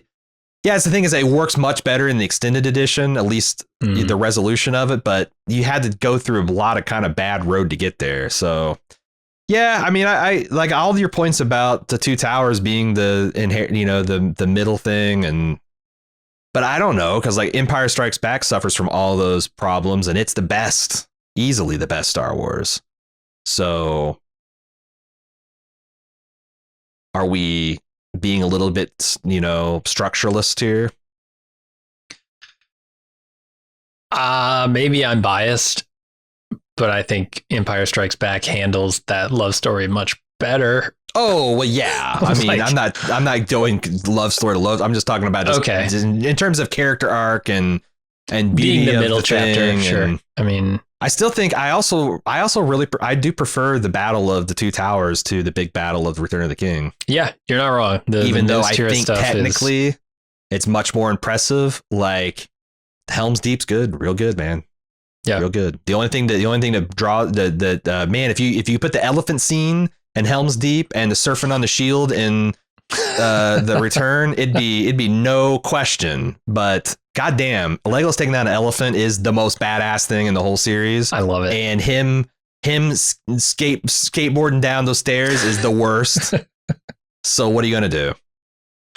I give them all 5s and say fuck it. But if you want to say 4.5, 4.5, I can't in good conscience give the worst of the 3 the same rating. I feel like I want to go 4.5 on Two Towers. Whoa, you're giving the Return of the King 5. Okay. All right. Oh, wait, you didn't. I thought you'd go 4.5 on both of them, but on like both? I'm not going to argue with 5 because I want all 3 of them to be 5. Again, do not send hate mail to hosts@baldmove.com. Send that shit to Jim at baldmove.com. Look, I don't want to slight Return of the King just because it doesn't have quite as good a battle scene. It's still fucking epic, right? It's like nothing was mishandled there. It's just not as. It's not as we also cool watched of a battle as it the must be previous said one. that we also watched different films. I watched the extended versions of both, and you watched the theatrical version, which I think is actually the superior product. It's not my favorite, but it's better in terms of just straight up filmmaking. Like it's tighter, it's edited better. I wish I could. What needs to happen is a definitive fan, because there's like a couple scenes of the extended that I think absolutely belong in the originals. But mostly the extended are bloated versions of the original. So, all right, Galaxy Quest. Surprise 1. Yeah, both of us knew exactly we what we were knew getting. This film was going to be fucking amazing, and there's always like selfishly, I always like for there to be a little bit of a pleasant surprise factor. I guess maybe 2 because it just holds up like a champ. Am I surprised by that? Maybe. I mean, it's a Tim Allen project. I know, man. As someone who watched the Santa Claus and the Santa Claus 2 in the last couple of years, you didn't make it to 3 this year. The Santa Claus isn't the worst thing ever that he's done. Certainly, no, I haven't seen Wild Hogs, for instance, but yeah, that's probably the end of the year. But that's the thing is like, yeah, he's done all kinds of mostly good stuff. That era of Tim Allen is not bad. Last Man Standing, I'm not sure, but yeah, like 1 or like I go 2 if you want to say that you're surprised it holds up, but I don't even think that's a surprise because like this has become embraced as like the 13th Star Wars movie or Star Trek movie. 14th, are we up to 14 now? I feel like let's give it 1.5. Like this is on Her Majesty's Secret Service. This is like, is this even a real James Bond? But I guess like this is the on Her Majesty's Secret Service. This is the Peter Sellers version of Casino Royale. Yeah, exactly. The one before they knew what Bond was. The Lazenby version. Yeah, what's okay? 1.5. That's fair. Fun. I don't see why this movie is not a 5. It had lots of good jokes, lots of Trek affection. I feel like it's interest. Now here's where it might lose a point. Like 4. Yeah, I mean it is a comedy, right? So you're not going to have like maybe a even ton 3 of amazing conversations around it. Yeah, maybe 3.5. I'm feeling a middle of the road 3 here. Like I'm trying to remember. We talked about careers of people, which I found interesting. Mm-hmm. Like I remember doing a lot of research on Rainn Wilson and Justin Long and Tim Allen, like talking about all of their careers up to this point and just like what a monumentally huge star Tim Allen was to be in this movie. And then what complete unknowns Justin Long and Rainn Wilson were compared to what they would become. Having Sigourney Weaver in here. I remember talking about that. And just like, it seems like a really unlikely cast. Yeah, Alan Rickman. Jesus Christ, Alan Rickman. Guy from Moon. Sam Rockwell. Yeah, Sam Rockwell. Yeah, it's got a loaded main cast, and just like digging into their careers and talking about where they were at the time and how big that was. I remember this being pretty interesting. I go at least a 3.5 to a 4 here. Okay, I'm feeling 3.5. And then Now, this media is quality. fantastic Like, movie. I mean, I guess the problem is We just did all we the gave- Lord of the Rings movies. we gave Lord of the Rings movie 4.5 and Les Miserables a 4.5. So like, how the fuck can this be a 5? But it's like, do you roll with the Roger Ebert thing where it's like, right. Yeah, For what it is. yeah, like it's literally the perfect spoof, satire, love letter to Star Trek. I I still can't need to imagine watch. doing a better job. That's the thing. I still need to watch Seth. What's his name? Family the Guys. Orville? Yeah, I still need to watch the Orville because I hear that's I can't amazing. I can't believe it's, or I've heard what's the Below Decks something? Yeah. Like The there's animated series. But yeah, I can't even imagine that, because this is, yeah, you're in and out in 90 minutes. This is just a fun romp. Mhm. But I don't know. By Grabthar's hammer, I think we give this a 5. All right, fuck it. For what it is, it's pretty damn perfect. I'm filing a protest with the Baldies of Commission that we have robbed Les Mis and Return of the King of a star, or the Two Towers of a star. But okay. Just half a star. Just half. Chaos on the Bridge. So this is the Star Trek behind the scenes documentary for Next Generation seasons 1 and 2. I gotta say, I thoroughly enjoyed this documentary, and it's something that I find myself referring back as a touchstone.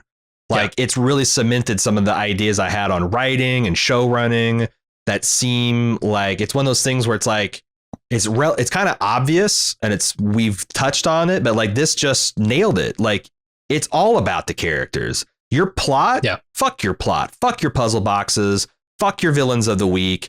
You can have that stuff, and if you don't got the characters, it doesn't mean anything. And if you do have the characters, even in lazy ass C and D plots, the fans can get some fun out of it because it's inherently fascinating to watch these characters interact with each other. Mm-hmm. And this thing, it's such a big surprise because I didn't know this documentary existed, and the stuff that it reveals about the making of and coinciding this with our watch of Star Trek. We're doing watch parties on Twitch every Sunday night. Mm-hmm. We're now into deep into season 3, almost through that.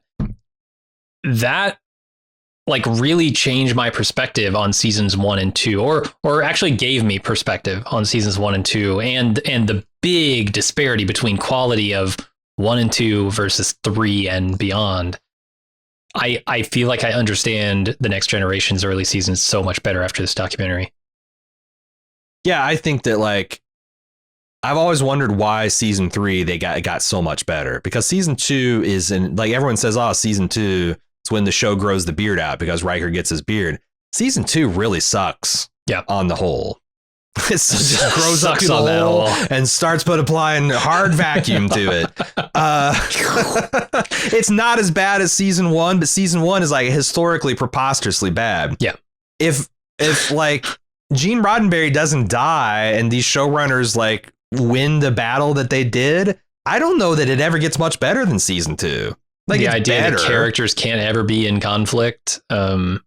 Yeah, that's such a great idea, and I'm glad Roddenberry stuck to it, because that is a very important Star Trek thing. There isn't stupid conflict between the characters. Right. It's not that they're never in conflict, but it's never in conflict. Never and petty, it's never pointless. Right. It's not ever the first thing, just simple misunderstandings between the crew is not often what drives the drama. And that put some stuff in the DNA that I'm glad, Roddenberry sticking to his guns on some weird shit made obviously the Next Generation what it was, but it was also holding it back in a lot of ways. And what's worse, some of his old time chums and cronies was what's really was strangling the oxygen supply to Trek's brain, and getting rid of ousting those fellows. And some of the stupid studio machinations and games that they play, the pissing contests, the hoops they made fucking Patrick Stewart jump through. Yeah, this thing, if this isn't a 5, I mean, maybe 4 because it's a Star Trek documentary that someone paying me to watch, how bad, but I'm with you. I didn't even know this fucking thing existed. Yeah. So 5. 4.5. Okay, if you want to hedge because it, it's Star 4.5, Trek. sure. Yeah, Yeah. you're right. It wasn't like the history of producing pennies in America or something. Where That it's blew like, our oh, fucking shit. minds. Yeah. Yeah, I can't believe this is so interesting. Right. But yeah, Okay. it had is better than I thought it was going to be and had any right to be. Fun. I mean, I almost want to give it 5 just on the 30 seconds of Riker versus Kirk that we got in this documentary. The scene itself where they're chatting. Yeah. But this is like for the podcast. I mean, like I said, right. How often do you and I at this stage in our lives get an opportunity to discuss something like Star Trek with fresh eyes? Yeah, I mean, this comes back to like discussing our histories with Lord of the Rings and reminiscing. We got to do a lot of that in here, and you're right, with fresh takes on it. That might be more interest than fun, though. But I a lot of times I have trouble distinguishing between the two because intellectually stimulating stuff is inherently fun. But yeah, fun is like, yeah, this isn't like crab tank baths and the Grandpa Joe and all that shit. So yeah, maybe a 4 is as high as it can get. But the good news is I'm ride or die 5 for interest on this show thing. Yeah. Okay, 4. I'm with you on interest. Because you think 4 is too high on the fun? I was wanting to go 3.5 because I can't remember the moments. You're right. Like they were super fun. The reminiscing was fun. Is fun is not just means like, oh yeah, that was fun. Like fun means like, yeah, it's like belly laughing, like jokes and yeah, lots of yokes, stuff like that. Silly observations, stuff like that. Okay. It's still going to score pretty high because I think media quality is off the charts as well. Well, it's tough because I watched a low res YouTube copy with Spanish subtitles that I could not dismiss. Oh, Jesus. And as far as I know, that's the only way you can watch this damn thing on YouTube with a standard def copy, like with Spanish subtitles hard burnt into it. It's a damn shame. This is worth $4 rental on Amazon Prime. I don't know. Like, is that still a problem? But I feel if that's going to take anything off this, it's just going to be half a point because the documentary itself is so good. Like, very few documentaries get to this level of insight on a particular topic, and just like conclusively lay out their cases in this. Oh, holy hell! Apparently, you can rent this on Amazon for $1.99 now. All right, then I think we send it to the top. With a 5. Yeah, you can rent in HD for $2.99. I mean, it's got William Shatner as the narrator and interviewer in a lot of these cases. So, I mean, yeah, I know you had problems with like the art style because it had like this kind of like Wild West motif that didn't seem to... Roddenberry was a big and Shatner likes horses. High stakes gambler. You're right. High stakes gambling kind of Western. You're right. Feel to it. I felt tonally it didn't work as well as it could have. Yeah. Damn. I don't know. I think 4 is a good because it is it's the best Star Trek documentary I've ever seen. But like on the scale of documentaries, there were some presentation problems. And the Jinx is like the gold standard of documentaries. There's nothing. I mean, there is a smoking gun in this for sure. It's just a silly sci-fi shit. Yeah, so. Roddenberry didn't confess to killing somebody as he's shitting. So he actually killed Tasha Yar. Okay, Labyrinth. I'm fairly surprised that I enjoyed this to the extent that I did. Like, I thought that this was gonna I got this email from these folks and like there's like these people in love and it's a foundational movie and they've really bonded over it and they dressed up as Jareth and what's her face and the Halloween thing and I'm like, oh, I love you guys, but I really hope I don't shit on your favorite movie. Like I said, the practical effects in this movie are something else. Like they're like on the same level of like the thing. Yeah, that's exactly where I went. Not in like in they're not like emotionally in the same palette, Or but like stylistically, but yeah, they're the puppetry. But still, here, like, yeah, like you can see the like, okay, well, if we had CG, this would be better, but they're still effective. They don't get in the way of the material. And in fact, there's a couple scenes like I can still remember that hand faces scene. Like you couldn't do that better in CG. In fact, it looked dumber because it's actually impressive that people did this. Right. And a lot of like forced perspective visual tricks, like in the same reign of like the bridge and Indiana Jones: The Last Crusade, that were like entire set sizes and like really worked with seeming like little compositing. Mm-hmm. Yeah, the visual trickery of this was just cool. So I don't know that it's a 5, but it's higher than 3, because I thought I was going to be politely interested in this, and yeah. And it had been so long since I saw this movie that I couldn't remember if it was actually a good movie. Yeah. And it turns out it's pretty good. I liked it. So let's go for it. And also, yeah, like it's like, the other thing is like it's not to my particular taste, but like there's not a hell of a lot of really cool kind of fantasy girl coming of age movies. Yeah. Where I can think of like a half dozen boy ones. Especially Goonies, in that The era. Last Starfighter. Right. What's that? Flight of the Navigator. That's the other one that had. What was the other one? Had Ethan Hawke. It was like Navigators or something very similar where they take off an alien star. There's tons of them, of these things, and yeah, like it really. I would definitely show. I'd let my daughter watch this. Hell, I'd encourage her to. Yeah, my sons too. Anyway, so yeah, 4. I think it's a good call. Fun. Fun. It ranks pretty high just because David Bowie likes to wear tight pants. We had a lot of fun at Bowie's Bulge's expense. If you go look at the post that we did for this particular podcast on our website, mm-hmm. I posted a few good GIFs of Bowie Bulge, which to me adds to the fun. We got to make a lot of good jokes there. Mm-hmm. I loved talking. So there's one part of this movie that I don't like, that I feel does not hold up, certainly. And it's the bog creatures. I can't remember what they're called.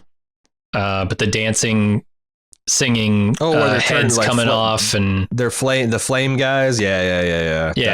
Boggins or something, whatever they're called. Yeah. But it was a lot of fun to talk about them. Mm-hmm. Yeah, I think this is like a solid 4. Yep, with you. Interest? I feel like this is discussing some of the stuff around like the coming of age of the young woman here.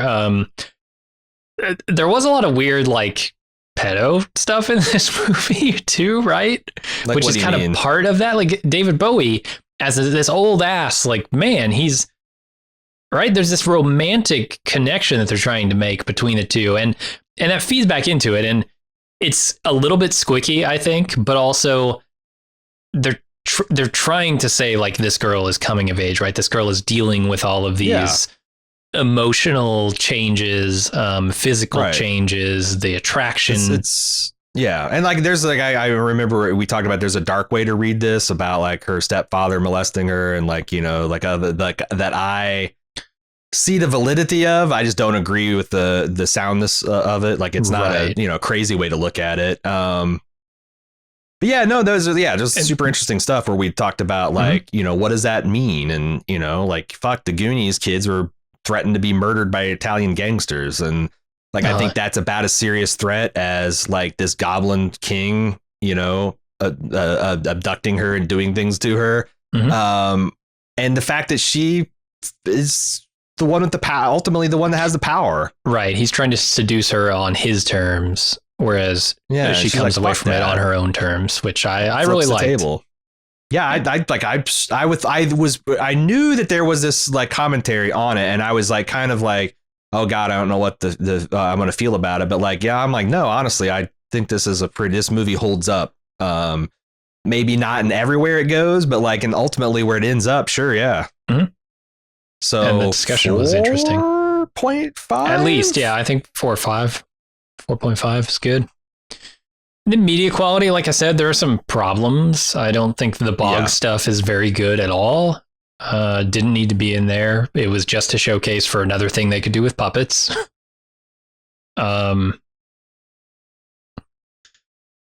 Everything else, I mean, it's also cheaply made in places, right? You can tell. Like the acting, I don't think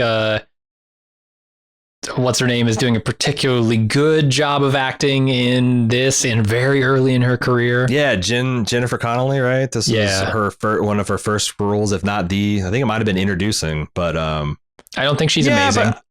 I think it works as like not necessarily a movie, but just kind of like it's worth watching as an adult just once, just to see the spectacle of the effects, the Jim Henson stuff that they just nailed. Oh, yeah.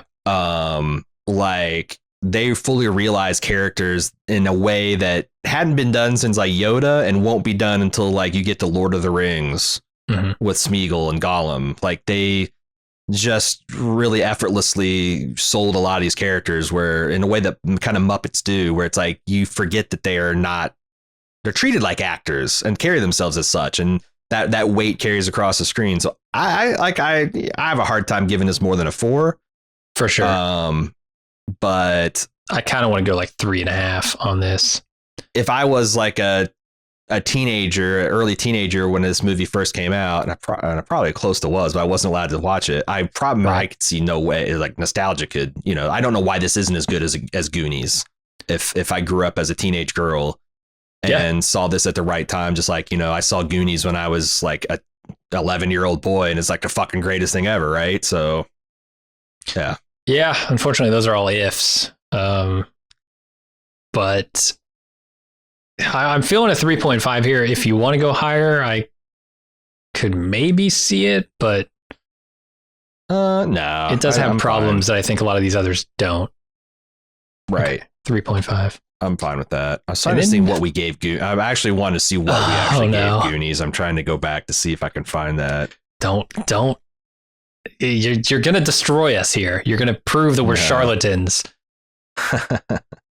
We gave Willy Wonka a Chocolate Factory 4. This feels very in line with that. There isn't any part of Willy Wonka and the Chocolate Factory that I actively dislike. Oh, there's a few that I think were pretty rough. But we're not here to relitigate the Baldies of the past. True. And we're here to litigate Gattaca. So I know you're a huge fan of this movie, always have been. The surprise was probably not there for you, but it had been a very, very long time since I had seen this movie, and I don't remember being very impressed by it. On second watch here, it's way more impressive than I remembered. I thought it was I knew it was going to be good from the plotting and performances and all that, but I wasn't. I'm amazed at how relevant it still felt. Like Gattaca was so fucking far ahead of the future as far as like genetic engineering and stuff, and really asked and like brought up a lot of questions. I think we'd do well to like maybe check in again 20 years later. So yeah, I'm pretty high on the surprise thing too, because I knew that they were really good early performances by like Ethan Hunt, Jude Law, Uma Thurman, but I didn't expect it to hold up quite this well, to be relevant. So I don't know. Where do you put this? Like a 3, a 4? Oh, it's a 4 for me, because I remember like being sort of impressed, but not really. And the second time around, I really enjoyed it. Yeah. I don't know. There's Are you thinking lower? No, I think that's fair. I just wish I was more like I feel like I'm rusty at these judging these Baldies the commissions, because like we took a year off of doing it essentially. I am too. Like now that I'm looking back at Les Mis, it's probably a bigger surprise that I really enjoyed a musical than it is that Gattaca was good. Yeah. It can get a 3.5. I can't in good conscience give it a 4. What do you think? Well, I think the thing that held Les Mis back is I was like a 1, and you were like, even if you were a 5, then we come with a 3. So some of these, like I said, This is a fake award show, people. I know. This is a fake award. None of this shit. You get what you pay for. Yeah, Yeah. Yeah. There are no turd commissions. That's something we can celebrate, you know? True. Not been many historically, but like seems like once in a calendar year you'd have one that you know, all around we kind of maybe wish we had back. But this, this is a good, it's a good slate of commissions. I don't remember this being a super fun podcast. No. Oh, there was I had a whole thing about Xander Berkeley just wanting to get eyes on Ethan Hawke's dick this entire movie. Like, it's all been a big ruse to just Xander Berkeley. It's his doctor, the guy who's like testing him for all this stuff. Yeah. And not just wanting to get eyes on it, but like there's this thing at the end where like I don't know why this stuck with me. Walking Dead. Right. Yeah. I don't know why this moment sticks with me, but they have two booths set up for pissing into cups. The male and the female booth they're explicitly like dividing the sexes here. And they're set up identically. And I don't know how the women are getting the urine into the cup without some severe splashing and just like there's I don't know. It seems like a bad system for the ladies here. I remember that. I remember, the dick pics from Xander Berkeley, but fun. I don't know. I remember talking about how the manufacturer of the suicide machine here apparently put a handle, an on switch on the inside of the incinerator. Yeah. What purpose that serves, I don't fucking know. Right. Why do you gotta, if it's an autoclave, why do you gotta, yeah. But I don't remember too much more that was like fun stuff. It's going to be high on interest for sure. Oh yeah, I'm comfortable giving this a 3. Like that's a neutral. It wasn't unfun. Like some movies we've done have been unfun. Like they're just dark, depressing material. This is, I don't know, because this isn't. It always felt like a little triumphant. You know, it's a triumph of the human spirit, not a crushing of it. And then interest, I feel is very high. We had good discussions around, genetic modification. And I think interest was very high. 5. I easily is one of those navel gazy near future stuff that we fucking love to get into the weeds with. So, and we dissected the filmmaking itself quite a bit, and the narrative arcs with the swimming and the brothers and all that stuff. I really remember enjoying that podcast from an interest perspective. How good is the movie? Media quality. I think it's a 5 because I always loved this movie. I think it's 5. 4.5 at the lowest. I'm having a hard time remembering any flaws in it. Previous 5s in like 2017, American Gangster, The Dark Knight, Jackie Brown, Master and Commander, Star Trek 2,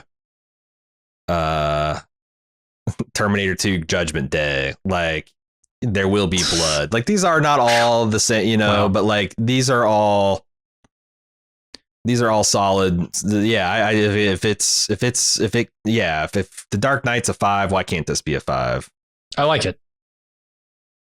I had minor quibbles with like the sets occasionally, like I said, but gosh, we gave the thing 4.5. Heat 4. No, that's a perfect 5. Okay. Okay. Blade Runner Final Cut 4.5. Boy, some years were harder on films than others. So do we just total these now? I think so.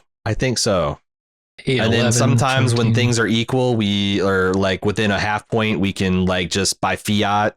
Because we do not. These are just tools that help us. These are not the end all be all. Because I can already tell through previous years that we put our thumb on the scale a couple times. 10, 14, and 16 and a half. Oh, Lord of the Rings. Gee whiz. What do you know? 9, 14, 16. Even with the lack of surprise holding them back. Yep. Because I tell you what, it's the ones that are, if you can give us an excellent movie that surprises us, boy, you are well on your way to Baldy Gold. Because you get an American Gangster, something we haven't seen, and thought, oh, okay, well, it's supposed to be a pedestrian, and it turns out to be like one of the best gangster movies I've ever seen. Some of the best, like, yeah, that's the shit that like murders. This can't be a 17. 4, 5, 9, 10, 17. I mean, it's got that surprise, baby. That's what really does it for things. 8, 12 and a half, 16. Damn, we had some good commissions this year, man. 10, 17 from Gattaca. Holy moly. All right, I'm going to put these in order of their scores. It's hard for things to get that high, man. There's like, it is. This might be the first over 17 movie we've done. I went through the 2018 and 2017. And 2016, I didn't record the breakdowns of the spim method. The spiffim. Yeah, we really just need to change the order of some of those, and we can get like myths or spim. Myths, yeah. Fims. About that. Sounds too much like a slur. All right. Femboy commissions. It's the latest Twitter novelty account. Latest Twitter account to be banned. All right, man, that's a booming business on Twitter right now. Oh yeah, yeah. Femboy fishing physics. Anyway, here's how it breaks down. At 1 and 2, tied for first is Gattaca and Chaos on the Bridge. Tied for second is Lord of the Rings, Fingers Outside of the Ring, and Lord of the Rings, T-Rock. Labyrinth and Lord of the Rings, Triple Titty Twister are tied for 16. Galaxy Quest at 15. Killer Within, Made to Suffer fan edits at 14.5. And Les Mis at 14. All of these. We are Made to Suffer fan edits. Super respectable scores. Holy shit. Because I know for a fact there have been some years where movies have gotten below 10. Never found a 16.5 in the history of the ones we've gotten. Like that seems to be the best that we've done thus far. Damn. So we might have set new records, which might mean we're a little easy on things, but who cares? Well, I mean, some of those big movies don't surprise us, right? Because we know they're amazing. So here's the thing where we get real. Yeah. We have to tie break. I have a hard time believing we did a better podcast than Fellowship of the Ring or The Two Towers. I'm feeling you. And the only reason I say that over the Return of the King is because I ran out of a little bit of gas on Return of the King, and I made up for it with Tolkien heresies and like an audit of all the endings of the Return of the King. But like I didn't have much in the way of production that was a detail and behind the scenes on that movie that I did at the others. So yeah, like I said, like I'm actually shocked that like I'm not displeased at Gattaca and the Chaos on the Bridge, but like I think that gun to my head, I think Fellowship of the Ring and The Two Towers are the best, one of the best podcasts we've ever done in Bald Move history. Like I'm very pleased with what we did on The Leftovers, and I'm also very pleased on the podcast we did on the Lord of the Rings series. Okay, so I just ordered these from 1 to 5. Lord of the Rings, Fellowship of the Ring, Chaos on the Bridge, Lord of the Rings, Two Towers, Gattaca, and Lord of the Rings, Return of the King. Convince me that this is not correct. I think Les Mis is getting fucked. It is. On its surprise scale. Surprise was unfortunate. I wish we had more just like fun shit to talk about. Also, this is one of the first ones that we ranked today, so maybe it deserves higher numbers if we had, gotten more on a roll here with ranking things. But yeah, like 1 point higher surprise and even and a half. And if you like deigned to give this movie a 5, which I don't know, like I said, it seems like it's controversial even amongst the movie going public and whatnot, but it did win Oscars. So that's a good top 5 with Lord of the Rings dominating it. Yeah. And it just feels like that Star Trek thing was such a surprise, so novel, so like enlightening. And Fellowship is really where we hit all of our behind the scenes stuff super hard, right? And we talked about our histories with these movies. And Les Mis coming out at 14 is because like our lowest, the top 10 of like 2017 bottomed out at we had an 11.5 in there. Right.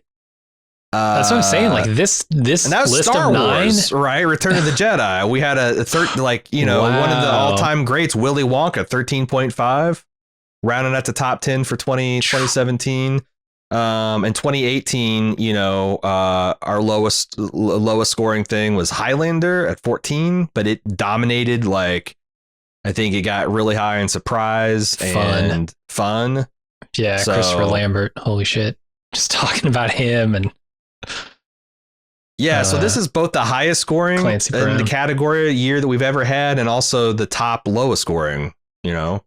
Yeah. No, these are amazing, amazing commissions, all of them. Like we didn't have a bad one or even a mediocre one in the bunch.